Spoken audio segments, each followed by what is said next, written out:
It is really puzzling to me that having just buried one monster, the Soviet Union, another remarkably similar one, the European Union, is being built.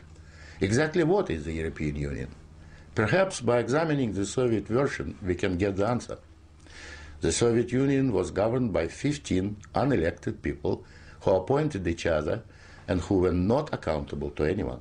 The European Union is governed by 24 people who appoint each other, meet in secret, and are not accountable to anyone, and whom we cannot sack. One might say that the EU has an elected parliament. Well, the Soviet Union had a parliament of a sort too, the Supreme Soviet, which just rubber-stamped the Politburo decisions, pretty much like the European Parliament does, where speaking time in the chamber is limited within each group and often amounts to 1 minute per speaker. In the EU, there are hundreds of thousands of bureaucrats with their huge salaries, their staff, servants, bonuses and privileges, their lifelong immunity from prosecution, which is simply shuffled from one position to another, no matter what they do or fail to do. Is this not exactly like the Soviet regime? The Soviet Union was created by coercion and very often with a military occupation. The European Union is being created admittedly not by armed force, but by coercion and economic bullying. In order to continue to exist, the Soviet Union spread itself further and further. The moment it stopped spreading, it started collapsing. And I suspect the same is true of the European Union. We were told that the purpose of the Soviet Union was to create a new historic entity, the Soviet people, and that we must forget our nationalities, our ethnic traditions and customs. The same seems to be true of the European Union. They don't want you to be British or French. They want you all to be a new historic entity, European, to suppress all your national feelings and live as a multinational community. After 73 years, the same system in the Soviet Union resulted in more ethnic conflict than anywhere in the world. In the Soviet Union, one of the grand purposes was the destruction of the nation-state. And that's exactly what we observe in Europe today.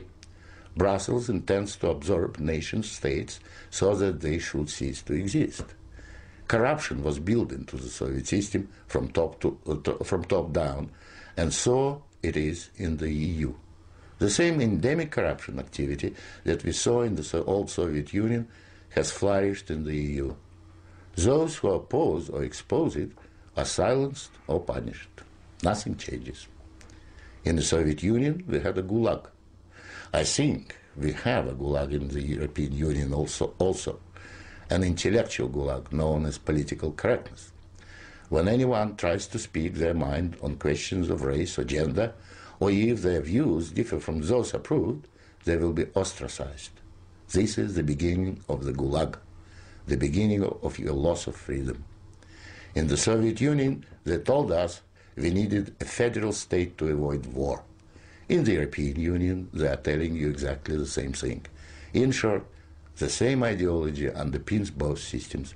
The EU is the old Soviet model presented in Western guise. But again, like the Soviet Union, the European Union has within itself the seeds of its own demise. Unfortunately, when it collapses, and it will leave immense destruction behind, and we will be left with huge economic and ethnic problems. The old Soviet system was incapable of reform, so is the European Union. But there is an alternative to being ruled by those 24 self-appointed officials in Brussels. It is called independence. You don't have to accept what they have planned for you. After all, you have never been asked if you wanted to join. I have lived in your future, and it didn't work.